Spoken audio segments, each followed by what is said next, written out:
Welcome to the Old Time Radio Westerns. I'm your host, Andrew Rhines, and I'm excited to bring you another episode absolutely free. This is one of over 80 episodes released monthly for your enjoyment. Now, let's get into this episode.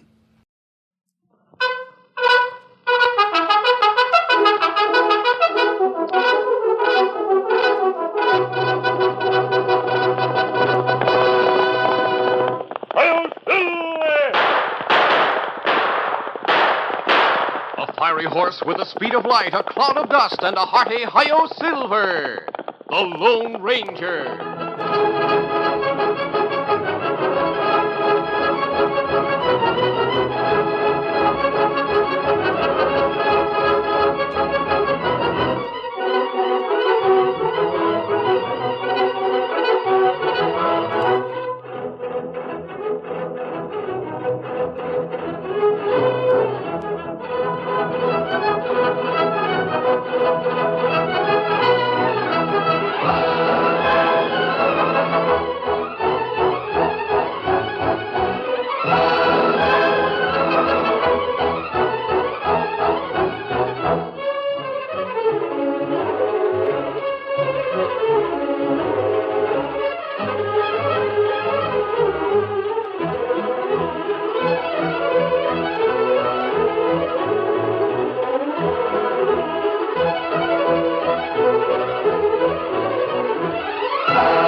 His faithful Indian companion, Tonto, the daring and resourceful masked rider of the plains, led the fight for law and order in the early western United States. Nowhere in the pages of history can one find a greater champion of justice. Return with us now to those thrilling days of yesteryear. From out of the past come the thundering hoofbeats of the great horse Silver. The Lone Ranger rides again. Come on, Silver! Let's go, big fellow! I'll Silver! Hi!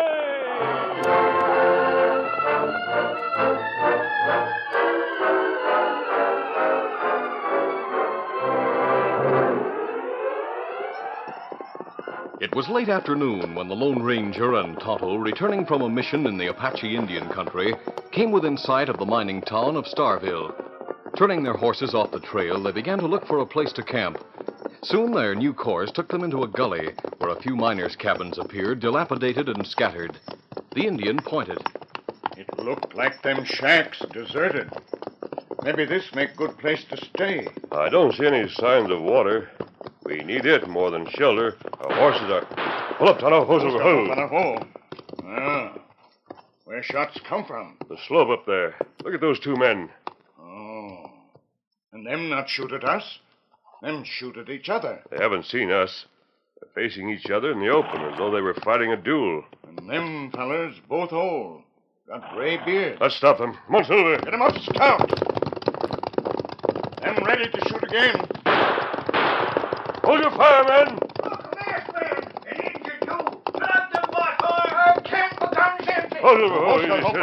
Easy, Scout. Now drop those guns and come here. Sure. There goes mine. Mine, too. You haven't got any call to be horning in on a private ruckus.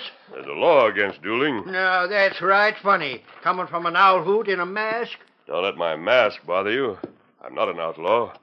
All I want from you is an explanation of your gunplay. I caught that sidewinder sneaking up on my shack. Don't believe the varmint. I was only looking for a stray burro. He shot first. Those old cap and ball revolvers you were using don't seem to have been very effective. Those are Navy Colts. The best 6 guns ever made. That's right. I'd rather have one of them than a dozen of those newfangled cartridge guns. The guns are good. You must be poor marksmen. You were less than 50 feet apart when you fired. Flapjack, did you hear what he said? I sure did, Mosshorn. He's belittling us. Either one of us could hit the nail heads in my shack over yonder. Then I take it that you both aimed to miss. Well, Mosshorn? Why, drat my hide, I've been talking to you, you ornery critter. appears like I've been making the same mistake. It's been a year since I sunk low enough to swap words with you. Your exchange of words doesn't seem to have hurt you any more than your exchange of bullets. What started your feud? Well, mister, it's like this. Mosshorn and me prospected together until I heard he said I ran off and left him in the desert with a broken leg. I never said no such thing, Flapjack. I knowed you went for help, but somebody told me you claimed I'd stolen your poke. We've both been lied to. It's strange that you let troublemakers break up your friendship. Oh, not so strange. Us old prospectors have got a lot of mule in us. We're stubborn and contrary. Yes, but our feuding was always sort of friendly, even if we wouldn't admit it. Do you savvy that, mister? I think I do. Then you're the only fellow around here who does. The sheriff put us under bonds to keep the peace. But now we're through burning powder on each other. Let's shake on that, Flapjack. Here's my paw, partner. Well, I'm glad that you old-timers have come to an understanding. Well, it was your doing, mister. Now, how can we pay you back? You owe me nothing, but I do need information. Where's the nearest place where we'll find grass and water? You'll find good grass a few miles further on. Water there's all right for horses, but I don't figure it's fit for a man. Well, our canteens are empty. Then I'll fill them in my shack. I got a keg of spring water I packed in on my burro this morning. Come on. The shack into which the old prospectors led the Lone Ranger and Tonto was remarkable for nothing except its wallpaper. Over the flour sacking, which served to cover the cracks in the ceiling and walls, hundreds of green and gold stock certificates had been pasted. As Mosshorn filled the canteens, the masked man inquired, Where did you get that stock, old-timer? Well, I won it in a poker game. Fella staked it against a dollar bet. Of course, it ain't worth even $1, but sure looks mighty pretty. I see it was issued by the Red Gap Mining Company. Yeah, that's a mine in the hills yonder. Closed down a couple of years ago. The ore in it wasn't rich enough to pay for the digging. maybe the Red Gap will come back someday. You got a legal title to that paper? Why, sure. The fellow I got it from sold mining machinery. Company owed him, and he had to take that stuff on the debt. There. The canteens are full. Good, I'll take them, and thanks. If you gents ever get back this way, look us up. You won't find us feuding the next time. We're made up for good. I hope so. Well, adios. Adios. As the Lone Ranger and Tonto left the cabin, two men swung from their horses at the Red Gap mine. Although they wore riding clothes, their faces showed few signs of exposure to wind and weather. For a moment, they surveyed the tumble-down buildings and rusty ore cars, which surrounded a tunnel entrance in the side of a hill. Then one called, Hey, Drift, where are you? I'm coming. He's in the mine. Hurry up. Howdy, Silk. Howdy, Foxy. I reckon you got my telegram. We wouldn't be here if we hadn't. What was the idea of telling us not to unload any Red Gap stock until we saw you? Here's what I want to know. We got a sucker in Denver who will buy all the worthless paper we got. Once we're able to show him some good ore in that hole. Haven't you salted it yet? Yeah, I started to. But while I was digging a hole for a plan of high-grade ore, I struck the richest gold vein I ever saw. What? Come on, I'll show you. I light the way with my miner's lamp. Where'd you make the strike? Not far from the entrance here. Now watch your step. Foxy, this changes everything. We've got to switch from a confidence game to big business. Hey, you said it. Instead of selling stock to easy marks, we'll have to get hold of enough shares to reorganize the company and control it. The fellas that dug this lateral shaft only missed the vein by a yard. Here's where I found it. Talk about luck. Hey, look. Look at this ore sample. It'll just say $6,000 to the ton. We're all rich. Not quite. It's like Foxy said. We need more stock, and it may be hard to find. I know there's a lot of it. You do? Where? An old prospector called Mosshorn's got his cabin papered with it. Everybody jokes about it. Maybe we can talk him into selling it for a few dollars. No, not him. He's so cantankerous he wouldn't sell for $1 million if he thought the certificates would do you any good. They say he scratches his feet when his head itches. Then we'll go after him with guns. When? Tonight.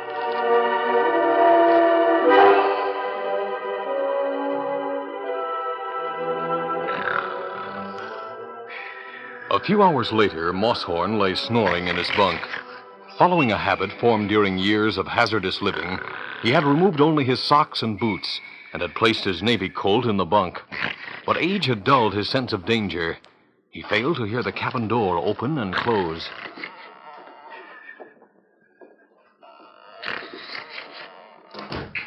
He's there in the corner. Strike a match. Get ready to grab him. I'm lighting one. I got him. Hey, what's going on? Shut up and get out of that bunk or I'll Let plug you. loose of my wrist. I'm getting up. Silk, there's a lamp on the table. Hurry and light it. Right. Now we can see. What do you fellas want? A fancy wallpaper for one thing. Working swiftly, the swindlers soon had the cabin stripped of paper.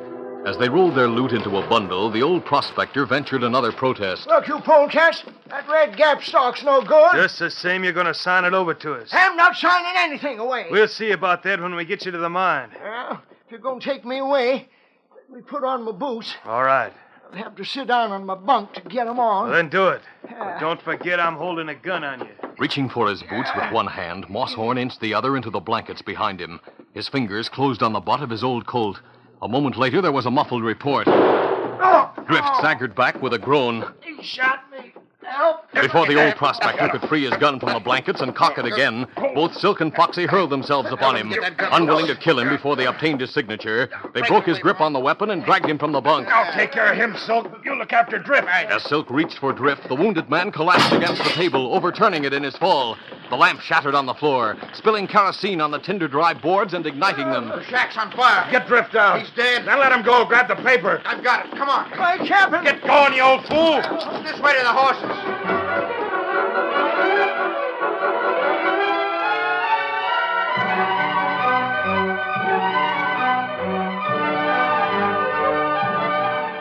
Meanwhile, the Lone Ranger and Tonto had made camp. Remaining up in order to repair some trail-worn gear, they noticed a red glow on the horizon. The Indian observed, Fire must be in Starville. It looks small, but you'd better investigate. I'll stay here and finish this work unless I see that it's spreading. Me go pronto. Easy, Scout, easy, fella. Get him up, Scout.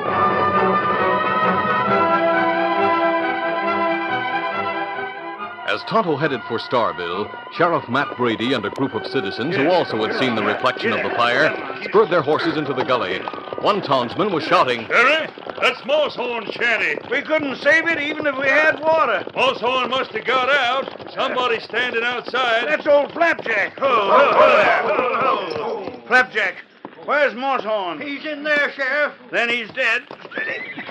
What are you doing here? The fire woke me up. I tried to get him out. How comes he couldn't get out himself? I don't know. I think you know plenty. An old desert rat like Mosshorn wouldn't burn himself up by accident. Sheriff, I heard shooting from this direction just before I noticed the fire. Flapjack, I'm taking your gun. There. Now stand still. What's the idea? This old shooting iron smells of fresh burnt powder. Sure it does. I shot it to give an alarm. I had a report that there was some shooting in the gully this afternoon. Couldn't get away to see. But I figured then, and I figure now, that you and Mosshorn had another run-in. What about it? Well, we did burn a little powder on each other, but nobody got hurt. A masked man and an Indian stopped us. Likely story. It's the truth. Mosshorn and me buried the hatchet after that. We aim to be partners again. Yeah, that don't wash down either. You fellas feuded too long ever to make up. You were always threatening to kill each other. That was just talk. We didn't mean it. You had a lot of shooting scrapes. Yes, but we aimed our guns so we'd miss. You must take me for a fool. Now hold out your paws. What you gonna do? I'm gonna handcuff you. There. Now I'm taking you to jail. If Mosshorn was alive... The rest of you stay here. Get the body out as soon as you can. We savvy, Sheriff. Mosshorn and Flapjack were the only fellas in these parts who used old-fashioned cap and ball guns. If there's a round bullet in the body, this old varmint will hang.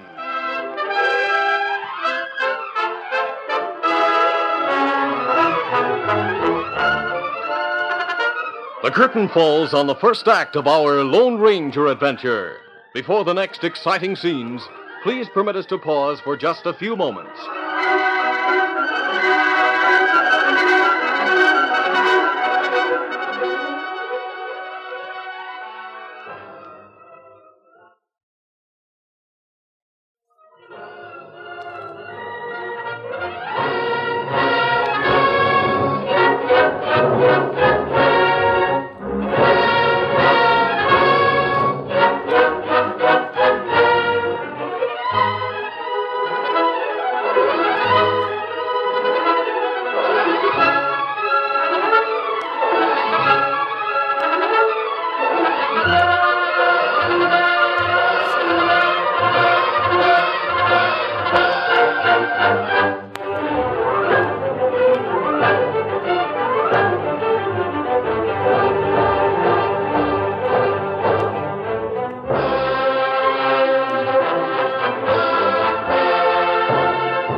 Now to continue. It was early the next day when Tonto, who had gone to investigate the fire, returned to the Lone Ranger's camp and told of the circumstances under which Flapjack had been jailed. The Indian was saying, A moss horn shack burned before me get there. But me see fellas take body out. Was there any evidence of murder? Well, doctors say moss horn was shot before fire. Him find bullet, like Flapjack used, in body. Hard to believe that Flapjack killed Moosehorn in such a cowardly and deliberate fashion. Only a few hours after they'd become friends again. Well, me tell, Sheriff, how old fellas make up. Oh, what did he say? Well, him not believe me. Him order me to come back today, make statement. You'll have to go. But before you do, we'll take a look at the scene of the fire.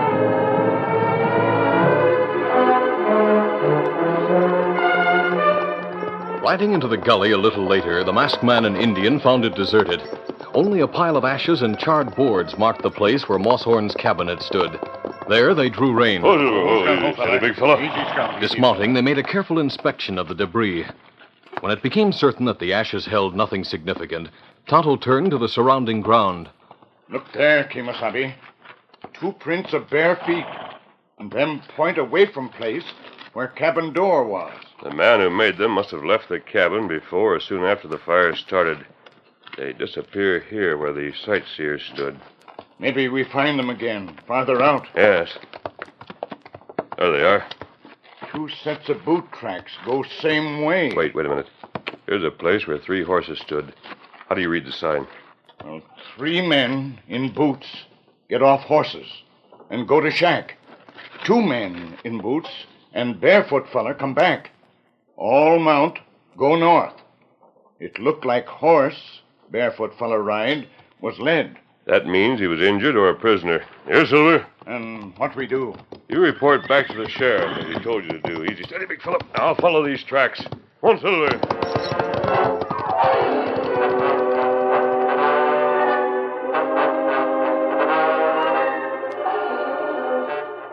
In the meantime, Silk and Foxy had reached the Red Gap mine with Moosehorn. For hours they had tried to force him to sign a transfer of title to the stock certificates, but still he balked. Hey, what's behind that iron door there? A vault where the old company planned to store gold until it could be shipped. It'll come in handy when we reopen the mine. Maybe it'll come in handy now. Can it be opened? Yeah, the key's still in the lock.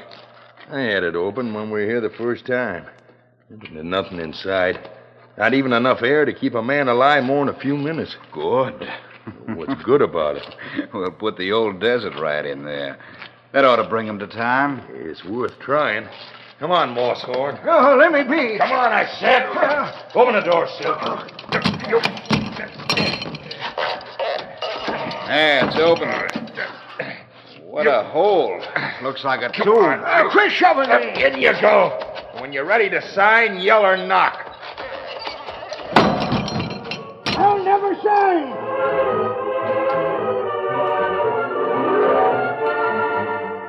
At that moment, the sheriff's office in Starville was the scene of another ordeal, with Flapjack as the victim. Surrounded by officials, he too had been pressed to put his name on a paper admitting the murder of Moosehorn. And he, too, was saying, I'll never sign. You're just making it hard for yourself, old-timer. Listen to the district attorney, Flapjack. Sheriff, I've been listening to him, and I'm wondering why he's so all-fired anxious to get a signed confession. It'll save us a lot of trouble and expense. But I'll get hung, only quicker. The evidence is all against you. You had the motive, the opportunity, and the weapon. You can't hope to beat such a case. Just the same, I didn't do it. Oh, you stubborn old fool. Me come back, Sheriff. Me, Tonto. Look, it's the Injun who was with the masked man. He knows me and Moss Horn made up. So he told me. Come here, Injun. District attorney wants to question you. Well, me ready. But you better hear something else first. What? Me hear plenty lynch talk about town. I know. Folks are riled up about the way Moosehorn was killed. They won't do anything. Go ahead with your questioning, District Attorney. No, not while he's armed. Please, Injun. Yeah, I got his hardware. Now, Indian, what's that stuff and nonsense about a masked man? Did you and Flapjack invent him, or is he a party to your conspiracy to defeat justice? Maybe you find out later. Why, Sheriff, prepare a cell for this fella. He's staying here till he tells the truth.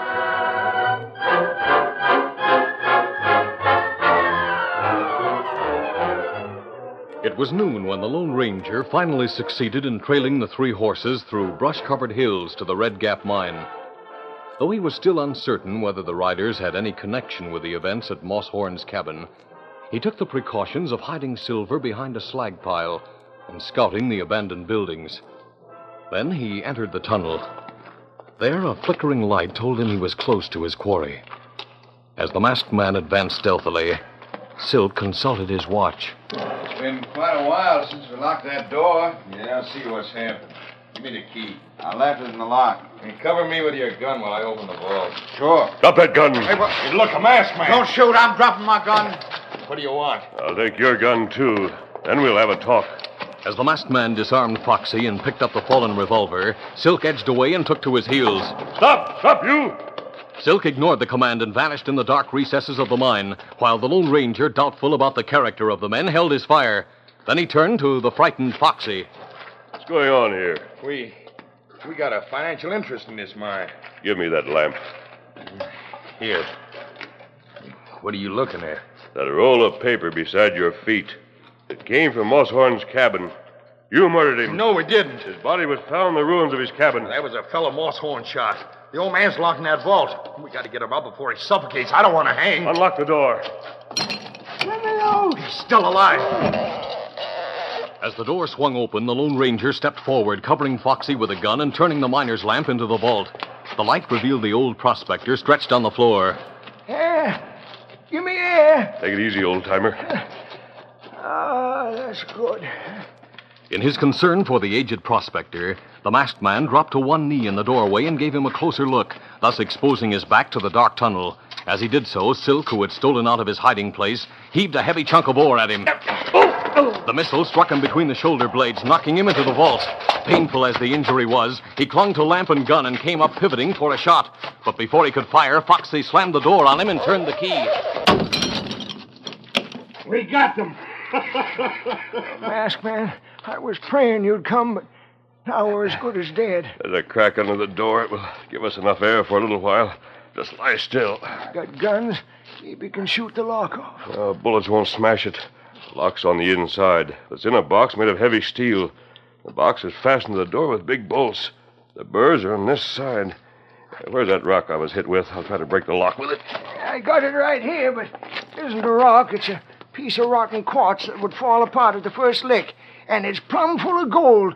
This mine is rich. So that's why they took your wallpaper. They want me to sign it over. And I'm ready to do it now. Listen, you crooks out there. I'll put my name down now. You're too late. We can't let you out while that masked man's in there. There goes our last chance, mister. The air's getting bad already. Yes. 5 minutes more will finish us. What are you looking at, mister? The bolts that hold that lock. They're rusty, but the burrs could be turned off. We just had a wrench. I've got one here. I should have thought of that before. Going out of your head, that there's a 6-gun. It'll serve the same purpose once I get the butt plates off with my knife. I don't see how. Every gun butt is hollow. The butt plates are fastened to a steel frame. Inside of that is a hammer spring. Sure. Now, look. I've got the plates off. There's just enough space inside the frame for it to fit over burrs that size. I'll be darned. You can use the gun barrel as a wrench handle. I can work in the dark, so put out the light. Yeah. Need every bit of oxygen that's left. Yes, I can feel the burrs. Bracing himself between the door jambs, the masked man felt for the first burr and fitted the frame of the gun butt over it. The frame held fast and he tugged on the barrel. Squealing as its threads cut into rust, the burr began to turn. I've got the first one started. There are only 3 more. Hurry. The first and second burrs came off easily, but he was sweating and gasping as he tackled the third. His lungs seemed ready to burst, and his heart pounded hard. There. The third one's off, but I'm burning up a lot of oxygen. By a mighty effort, he got the last nut started. Then his knees gave way. For a few seconds, he lay on the floor, gulping in the slightly purer air. Then he staggered to his feet and resumed his task. The full turns, which he had been making with the improvised wrench, fell off to half turns and quarter turns. But at long last, the nut came off, and the lock and bolt fell to the floor. The masked man lurched against the door, swinging it wide. Silk and Foxy, who had lit another lamp, fell back in dismay, but stayed their flight when a gun thundered a warning shot. He's out! Get your hands up. Sure. Sure, we don't want to die. What are you going to do to us? Take you to the sheriff and free an innocent man.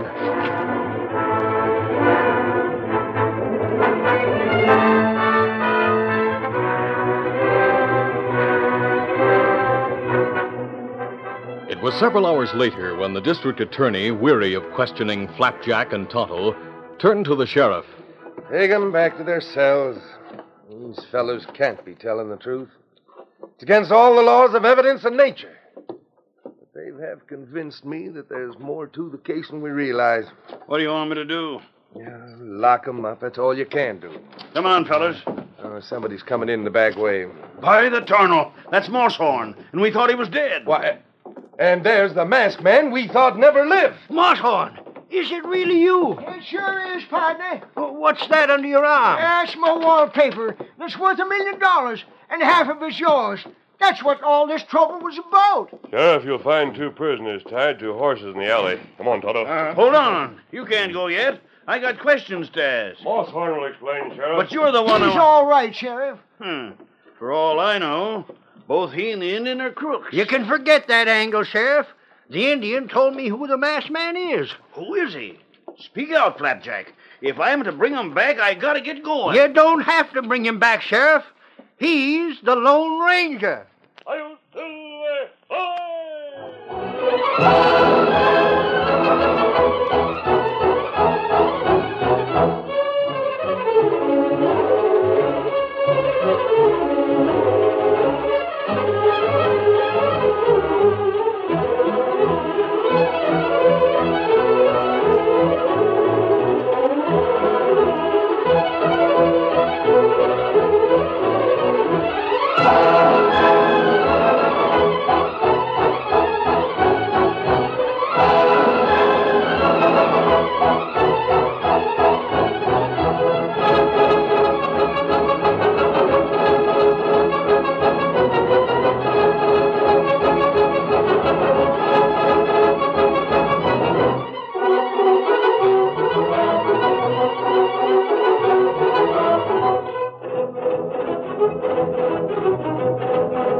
This is a feature of the Lone Ranger Incorporated, created by George W. Trendle, produced by Trendle Campbell Enterprises, directed by Charles D. Livingston, and edited by Fran Stryker.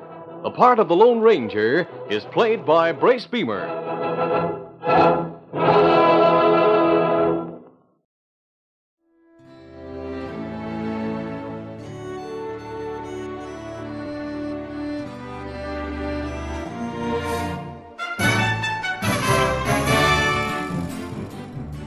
This has been a presentation of OTRWesterns.com, and we hope you enjoyed.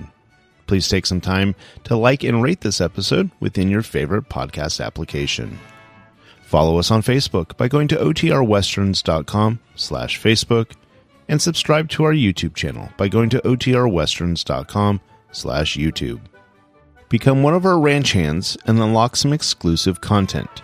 We want to thank the following ranch hand, Steve, who joined us recently. You too can join by going to OTRWesterns.com/donate.